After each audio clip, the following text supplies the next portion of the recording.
Alright, so the proper way to read stories is first you want to pick out a story that you know that you and the children that you're reading to will both enjoy. Then you want to become familiar with the story and like read it over to yourself a couple of times so you understand like the words and you get to used to what you're saying.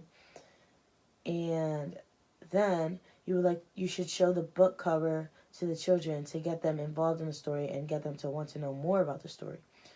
And then when reading the story, you want to ask questions and make personal comments like about what you're reading to get the children to interact with you. You also want to read with pleasure and with emotion. You don't want to be like monotone because you don't want them to get bored. And you want to keep it exciting. Throughout the story, you want to maintain eye contact and pause before introducing a new character or idea to like get them to anticipate what's about to happen.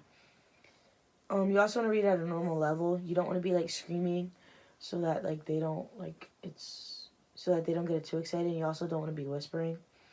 And then you want to point out illustrations to also get them to interact and understand what they're seeing.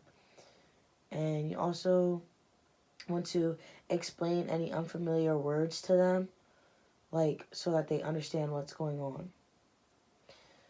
These things are important to do because it helps children develop a love for stories and books, and it also enhances their language development, and it helps them develop an understanding to different customs and cultures throughout the world.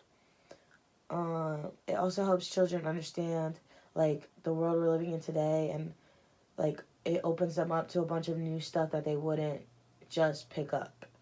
Um, it helps the kids see the world in other people's perspective, and it helps them develop an understanding that like print carries meaning. Like the writing has a meaning. It also helps them have a positive attitude towards book and develop listening skills and a better vocabulary, and it makes them like want to read basically. It helps them learn. It helps them learn to read left to right, and it also helps them learn the difference between everyday conversation and written language.